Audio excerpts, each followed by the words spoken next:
let's start with the NBA. The NBA is trying, they're attempting to start their season. They're attempting to do this again and revamp, relaunch their league with a little mini play-in tournament in Orlando.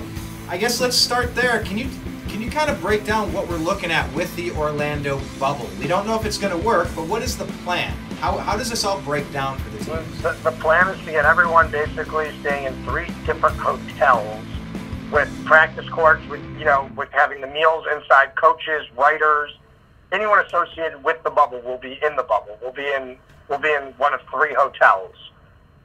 So that's how we're looking at it from here. I don't know if the media is with them. I believe they are, though.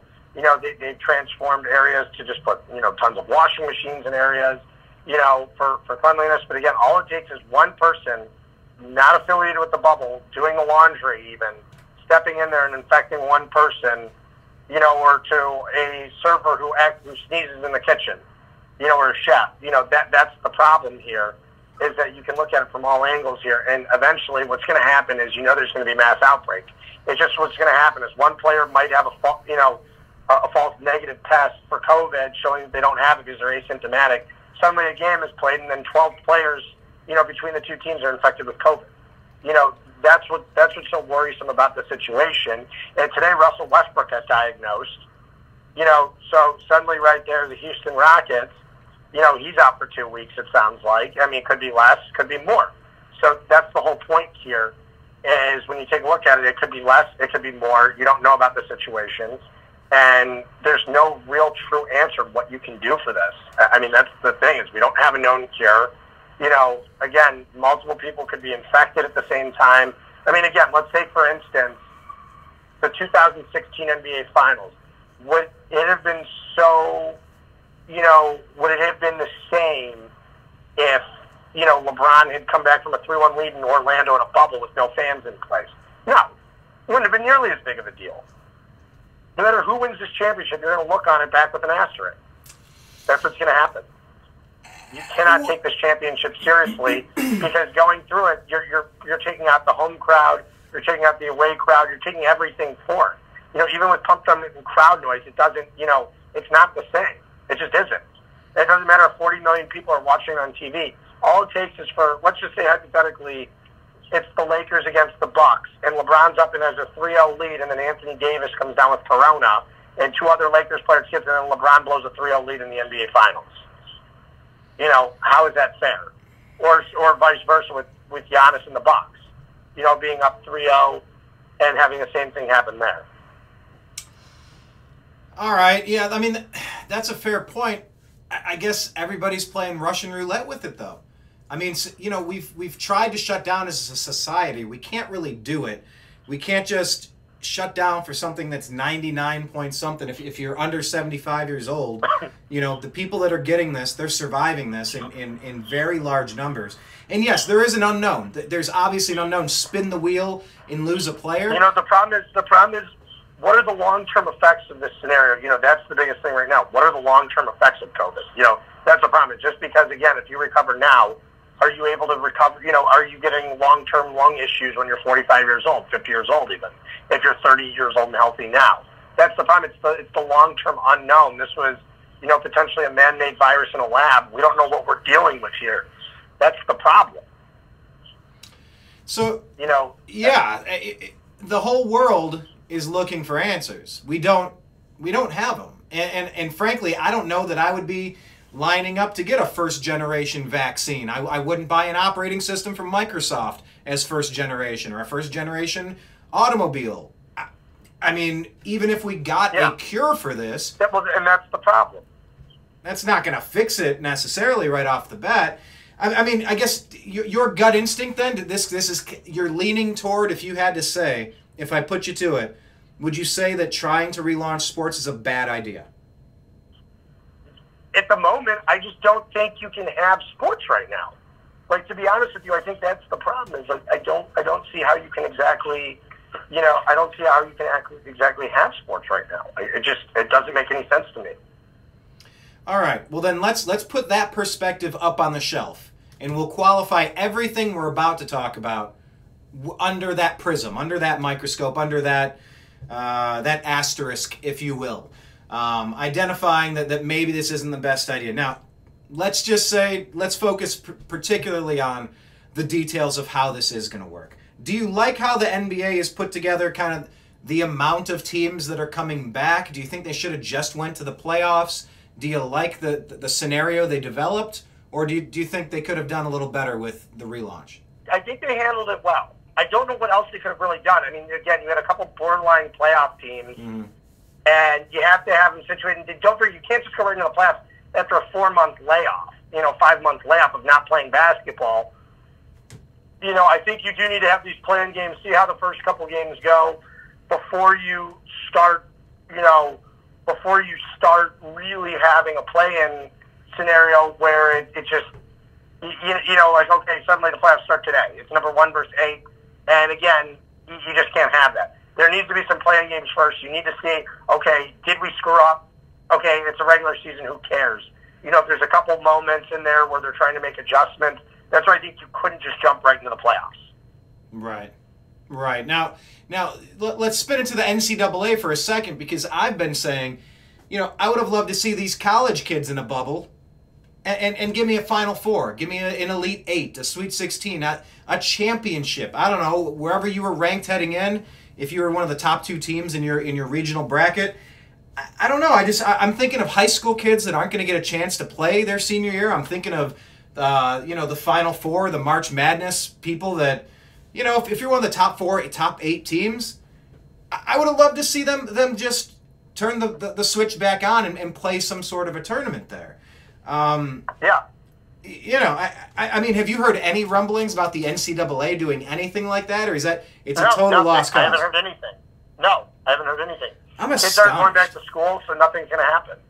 Man, what? There's that Chinese proverb. It's both a blessing and a curse. It says, "May you live in interesting times."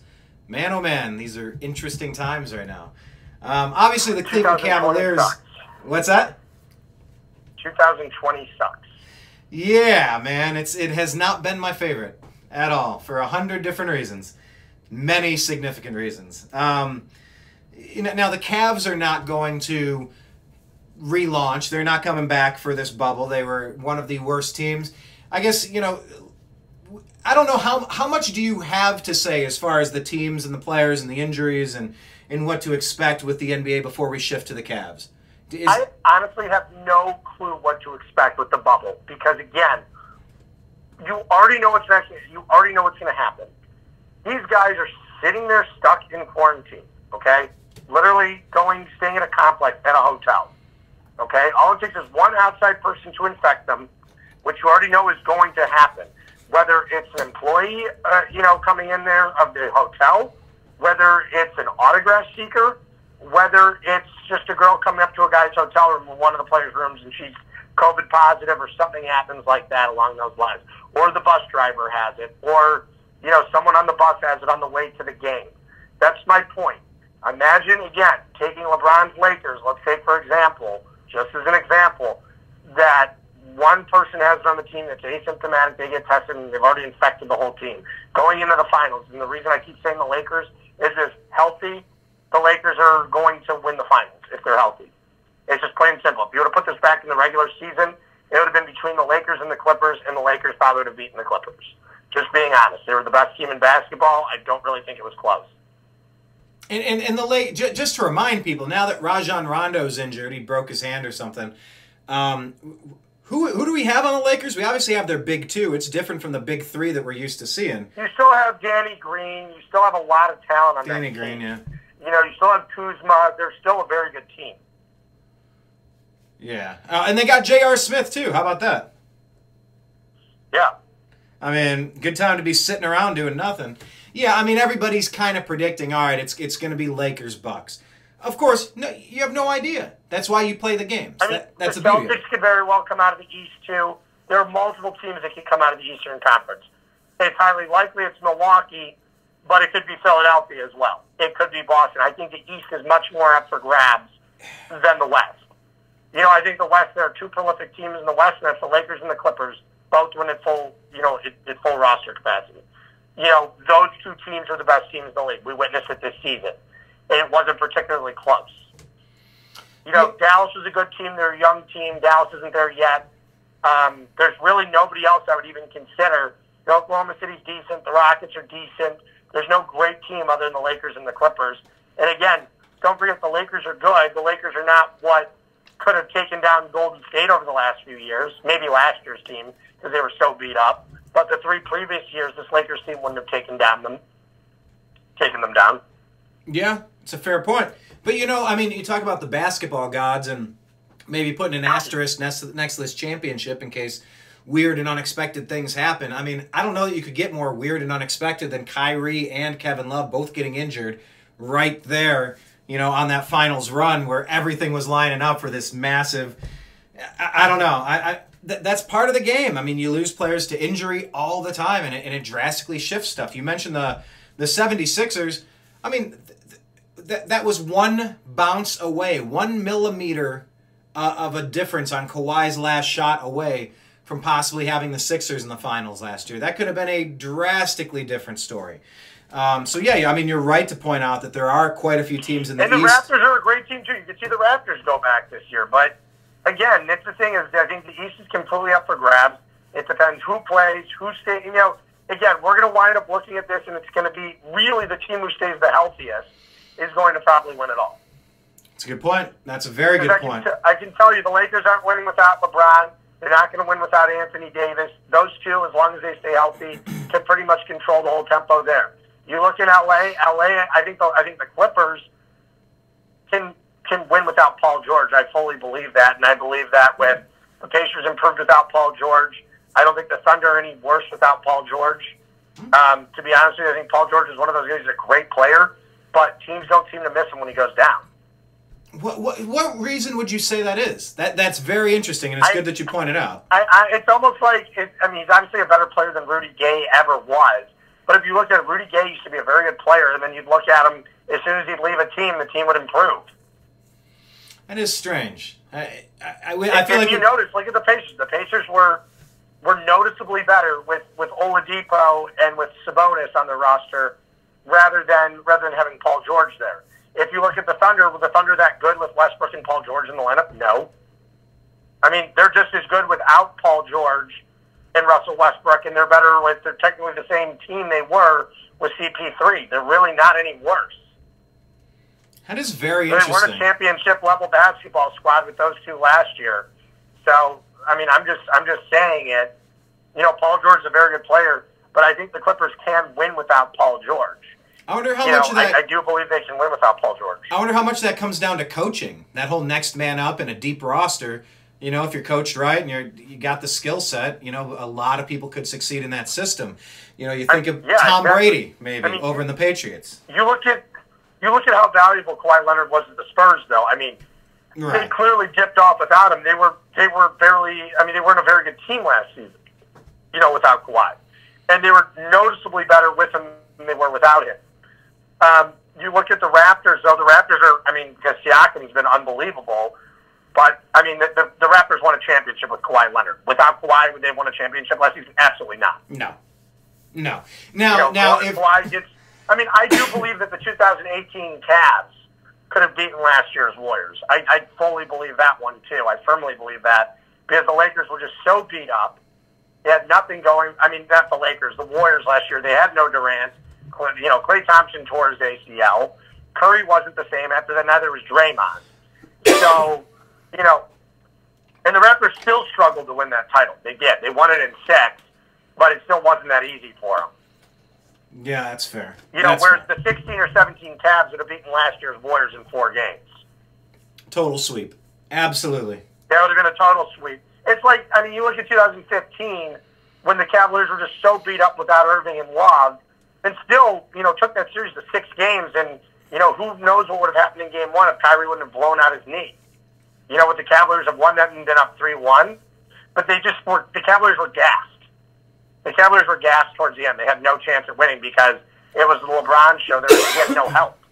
You know, it was Sean Marion, J.R. Smith, Shumpert, and Dellavedova was the starting point guard. Like, they had no help. That's my point, is you walk into these series, and again, if you don't have help from your teammates, you're not going to win. You know, LeBron could only do so much. He was putting in unbelievable numbers. there's just nothing he could do at this point. The Warriors were able to double team him the entire series, you know, and he was still unbelievable, but it was at the point where just defensively we didn't have, without Love and Irving, we didn't have it. I mean, the Cavaliers were just playing with such a depleted roster in 15. Their whole team was beat up and injured. Yeah, and it kind of reminds me of 2016 with the Cleveland Indians, with all the pitching, you know. I mean, you look at the Indians, how did the Indians get even as far as they did in 16? Because they were making these quick outings. They were getting great spot starts from guys like Adam Plutko. And, what's it, Plutko? I think it was. And, you know, in 16, and guys like Josh Tomlin, they were coming in from 4 innings, and they were able to turn it over to an unbelievable bullpen. You know, and guys like Andrew Miller who were able to come in there, and the Indians were able to get 5 scoreless innings out of their bullpen every night. Yeah, Andrew Miller was that workhorse. It finally took its toll. Exactly. They rode that car as far as they could before the engine gave out. And like you said, it's very, very similar to the 15-16 Cavs, that with Irving was hurt throughout the playoffs, Love got hurt right at the beginning of the playoffs against Boston, and there was a team that was just riding on its own momentum, you know, by hitting 3 after 3 in the 15 season. You know, I mean, it was unbelievable in the 14-15 Cavs. I mean, not 15-16. But the 14-15 Cavs, you know, going and beating Atlanta in the conference final, the team that had won 60 games and was the number 1 seed, and sweeping them. You know, I mean, they just put on a show. I mean, it was very, very impressive.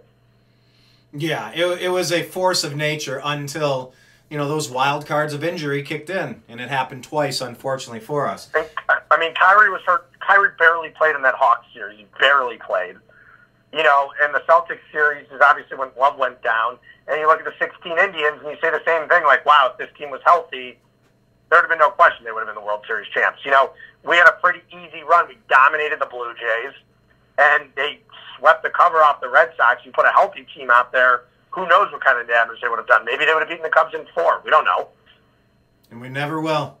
I still have to finish. I'm probably going to write an entire book on my theory that we're in a parallel dimension now where the Indians won their World Series in 16, but the Cavs didn't. I still have this hunch LeBron did some sort of Illuminati deal, and we've entered a wormhole or something. I'll get into that later. I've talked about it before. But things are just so weird right now. I keep going back to the theory, and I'm going to have to elaborate on it. But, yeah, the what-if game is always interesting to play. What if there wasn't an injury to a key player? What if there wasn't a pandemic? I mean, this is, I'm not going to say it's unprecedented, but it's pretty close to unprecedented. This is pretty uncharted territory that everybody's trying to figure out now. And so I guess... Brian, we've never had a moment like this in sports history. I mean, don't forget, sports basically, for the most part, paused during World War II. You know, that was the last stop, and it didn't even stop. There was not stoppage of play. Most of the athletes went overseas, but people were still playing. That was the thing. There were still games and sports being played. You still had the Women's League playing, baseball, a league of their own. You know, that's the whole point. There were still sports being played. There were still collegiate sports being played at that point. We literally are in a world right now which is so unprecedented. We haven't seen this in over 120 years. You know, we haven't seen anything like this. This is literally, we're living in the most modern of eras with the best medicines possible, and we have a virus out there that no one knows how to cure or even prevent from happening. You know, and again, the whole thing is wear your face mask, wear your face mask. So all it does is take a couple people to not adhere to laws, and then all of a sudden everybody's infected again. You put people on public transportation on the subway, people are going to get infected. Whenever you put people in close quarters, they're going to have it.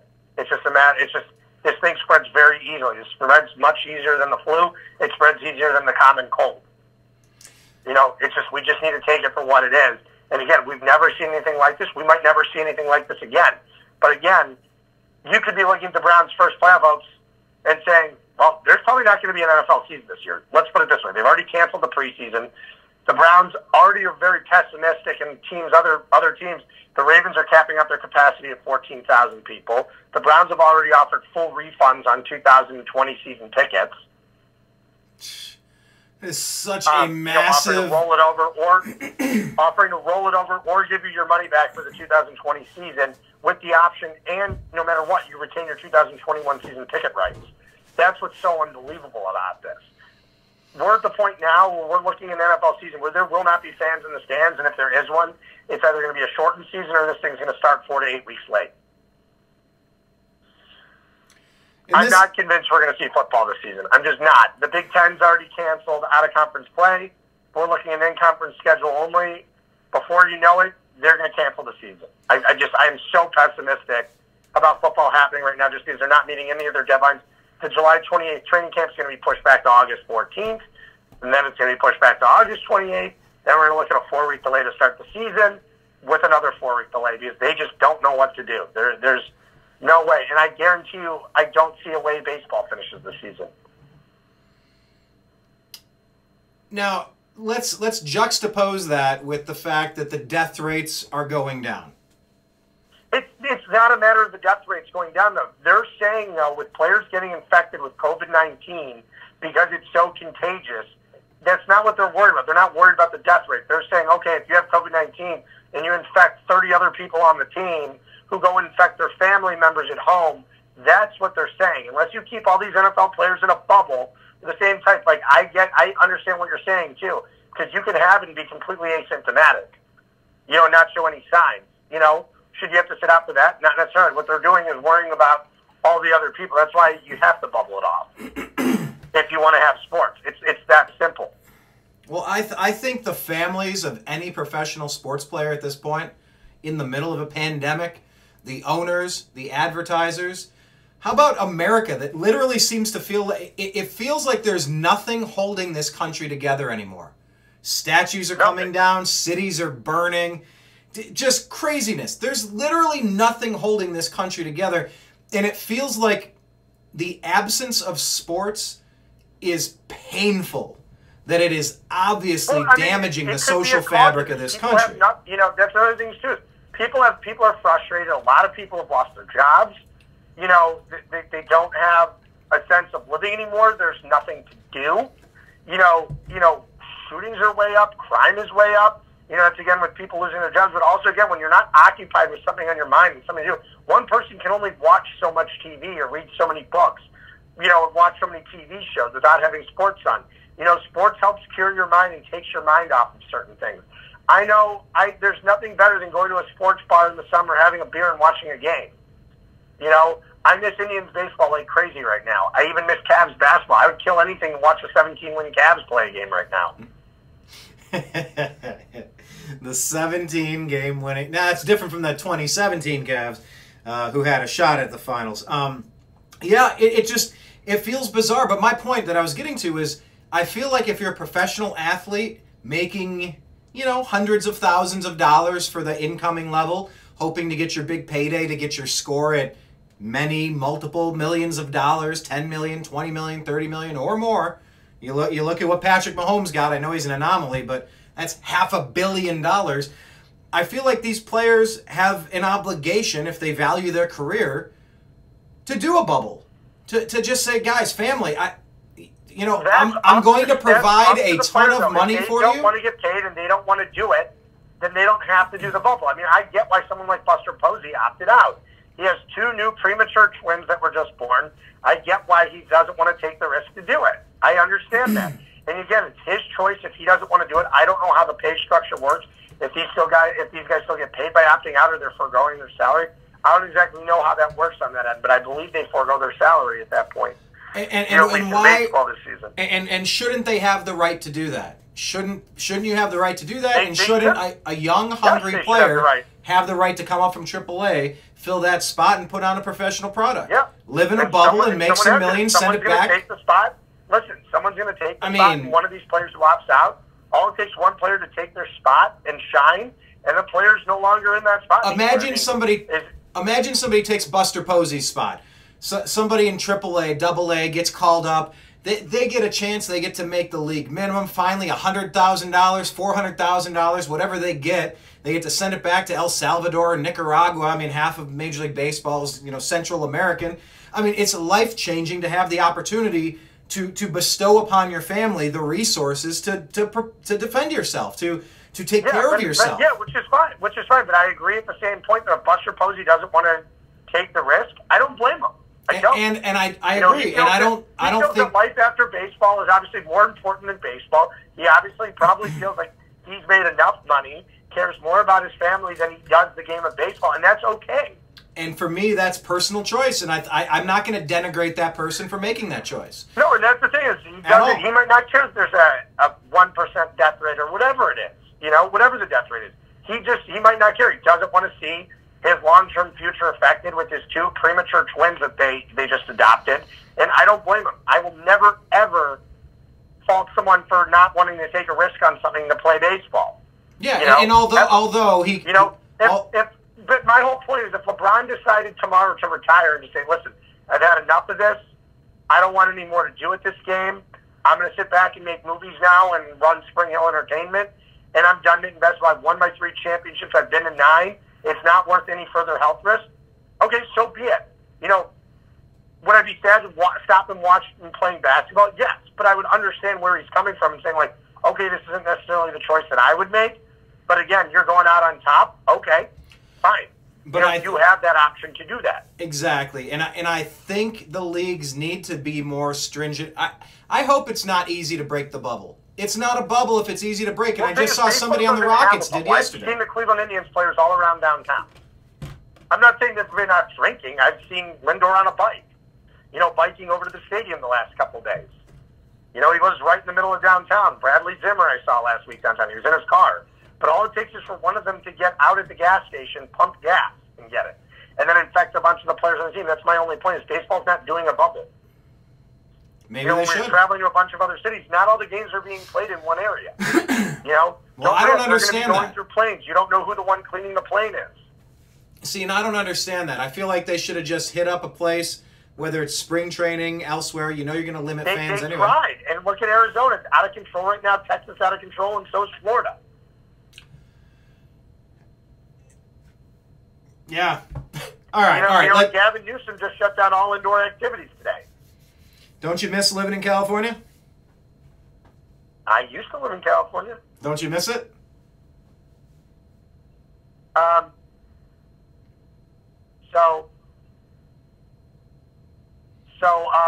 Yeah, I mean, no, not really at all.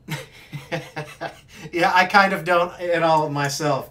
It is wacky, and I don't know how. Take an instance for the NBA bubble right now. Kelly Oubre just tweeted out the other day to all my NBA bros, Postmates delivers to the hotel. You just have to go out and meet the delivery person at the hotel entrance.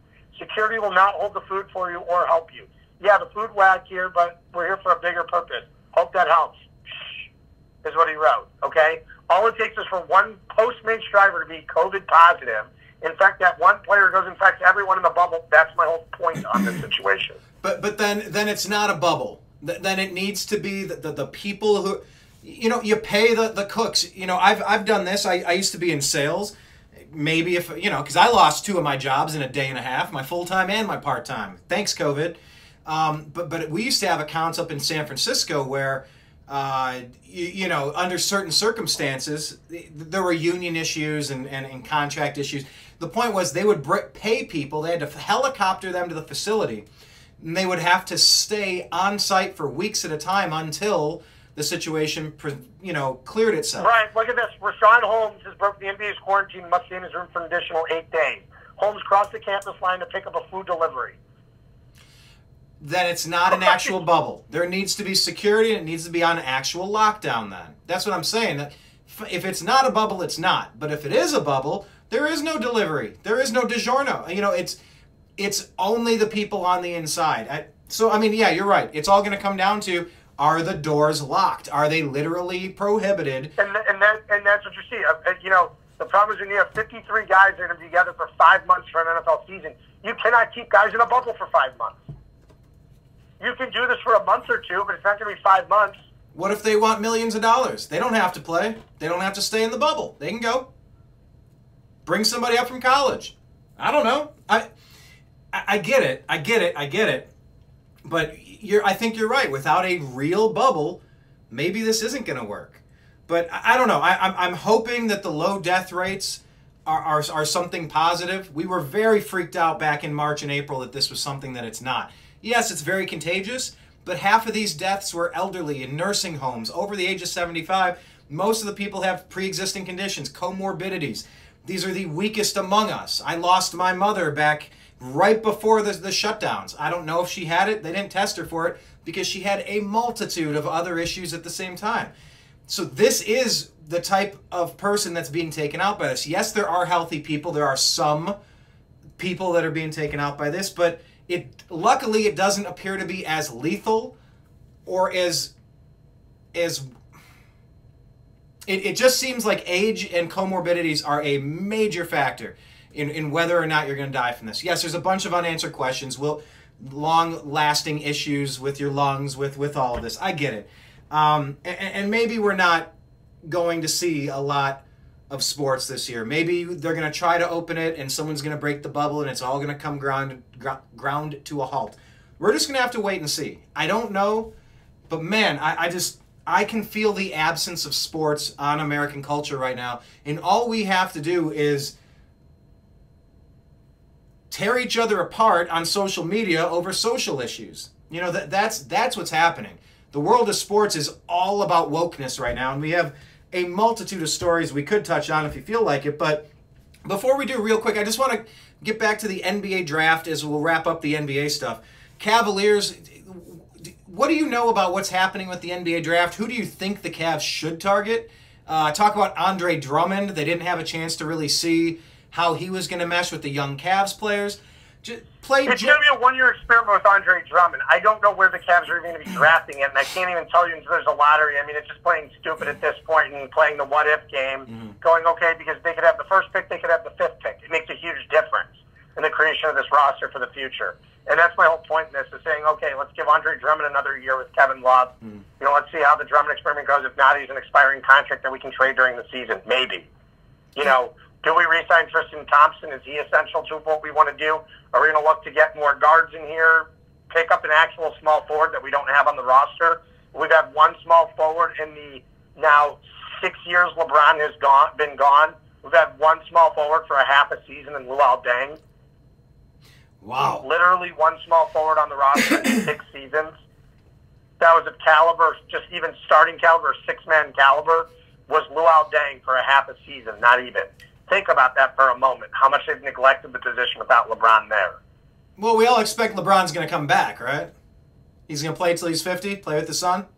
That's what I think. I mean, he sure seems capable of it. Absolutely. All right, so I guess it's too early. Is there anybody you see as a can't-miss target coming out of college right now? Is there anybody you... No, I mean, I like Edwards from Georgia, Anthony Edwards, but... I mean, again, I don't think there's any can't-miss prospects in this draft. I really don't see there being a can't-miss prospect. This isn't Zion Williamson. This isn't John Morant. There are no guys like that in this draft. You know, where we were a year ago that were so polarizing in college basketball, and you had to watch them every night because they were so good. You know, and John Morant, you didn't even have the TV access to him. You know, that was the problem there. You barely could watch him on TV. Zion was on every night. And he was a show. I mean, you dropped it. You were doing a watch him just because you're like, wow, it's gonna be huge. Yeah, you know, even this season in the NBA, he was unbelievable for a rookie. He was unbelievable for anyone, not just a rookie. I mean, you know, Brian, you know what I say about NBA players as rookies. Very rarely do they ever contribute positively to a team, ever. Right. It's always worth getting an established player versus a potential of a good player several years down the road, especially if you're in that championship window. Yeah, you've always been a fan of trading the talent away. You know, for every Andrew Wiggins that might be a superstar, you know, hey, I'll take Kevin Love because I know what we're going to get. They would not have a championship right now. It's that simple. And it's a lot like Jarrett Wright and Pedro Martinez. Wasn't he the cornerstone of that deal that fell apart back in the 90s with the Indians? Yeah, and you can look long-term or you can look to your short-term appeal and say, okay, do we really want to win this championship? Or are we going to put it all on the line? And that's what it's a matter of doing. You know, the Lakers did LeBron's first year. They didn't want to put anything on the line and say, okay, yeah, we want our young talent. We want to see how we can, you know, commingle with LeBron. You know, we're here to build this long-term. You know, we're going to be good after LeBron leaves. Well, none of those guys meshed well together. They were all too young. They didn't have any of the championship DNA in them at this stage in their career. They're still too young to contribute positively. And, okay, so they went and traded him. You put Anthony Davis with LeBron, and, you know, you did what they were supposed to do a year ago by signing shooters and not a bunch of slashers trying to get to the basket to team up with LeBron, which was the stupidest thing ever.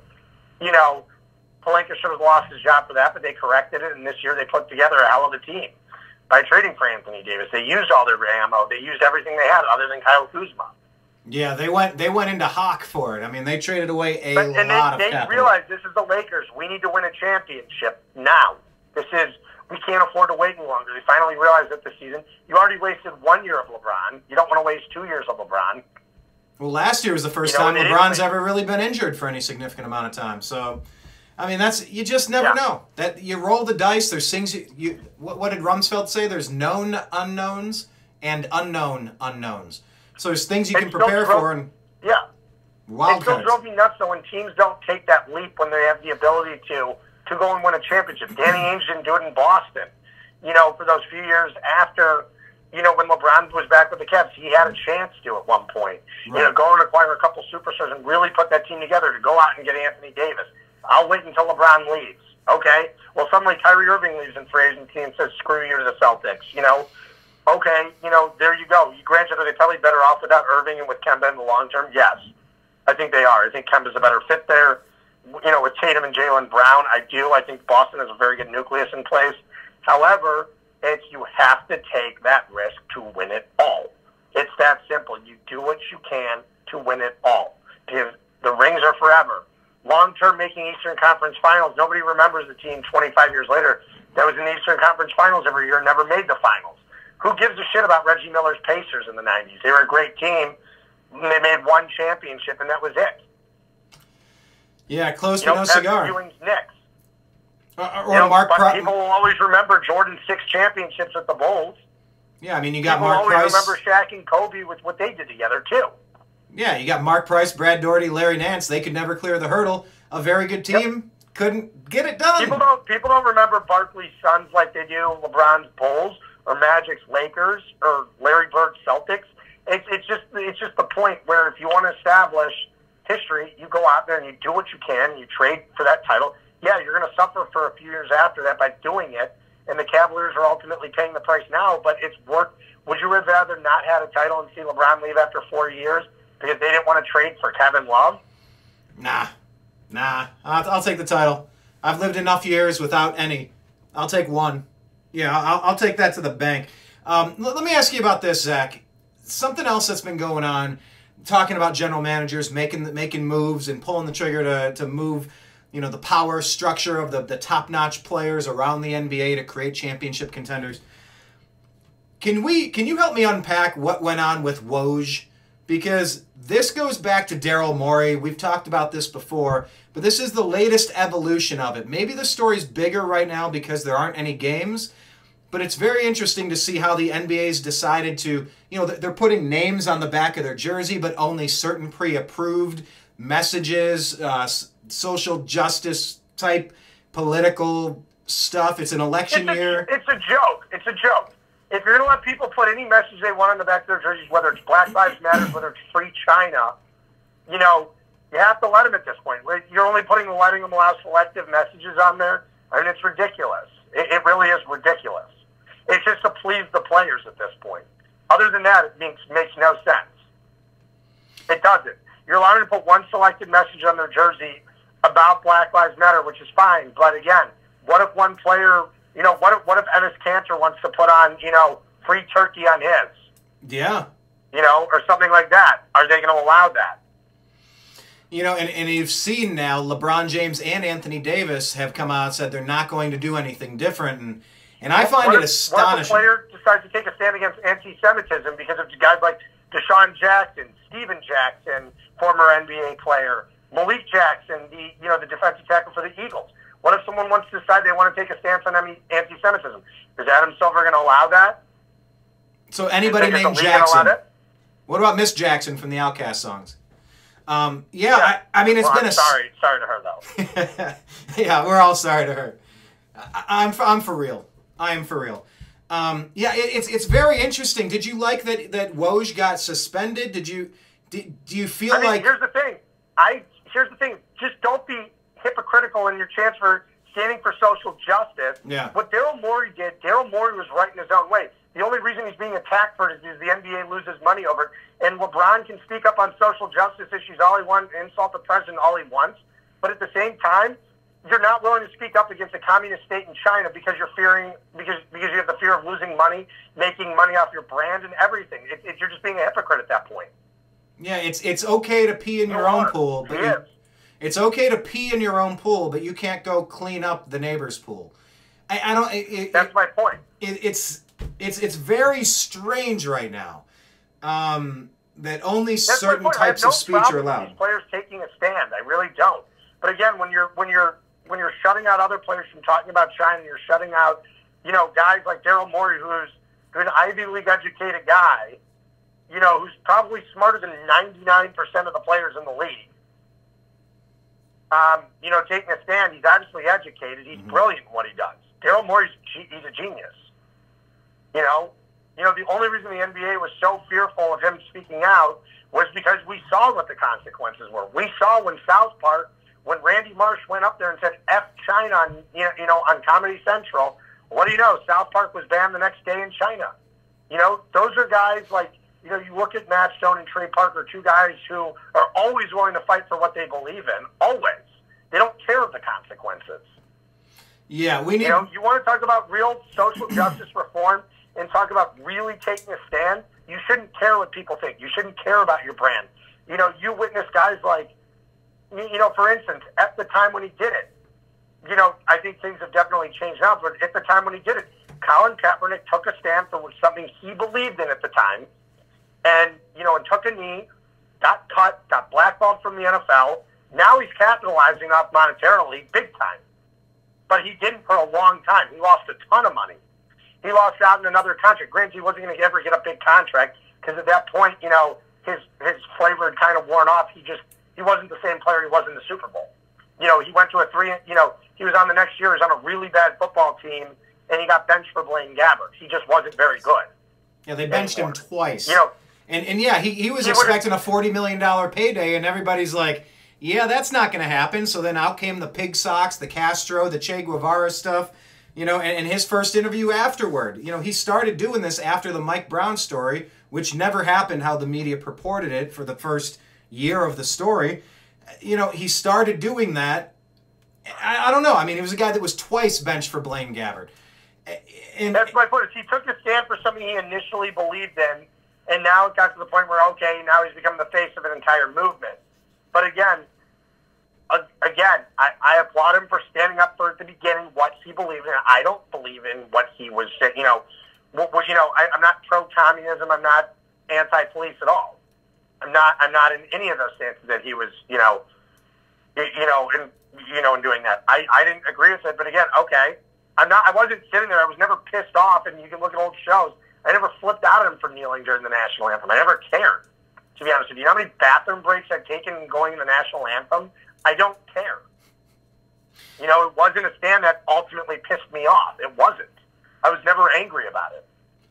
Well, I don't think the guy should have been. I don't think he should have been blackballed. But again, when the owner of the team who pays your salary, Brian, if I'm working at a job and I go into work and they ask me to stand for the Pledge of Allegiance in the morning, I'll do it as long as I'm getting paid and I know my paycheck's on the line. I'm going to do it. That's what happens when you work for someone else. You listen to somebody else's rules.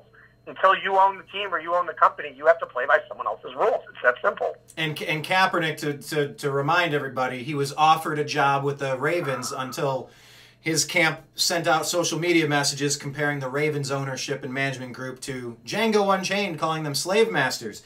So, I mean, I've never seen Colin Kaepernick as a guy that's actually wanted to get back into the league. It's not like he really wanted to even play at that point. Exactly. He had an opportunity, and then you call the guy who's willing to sign you and pay you a contract, the slave owner. Okay, my whole thing would be, okay, I just offered you a job.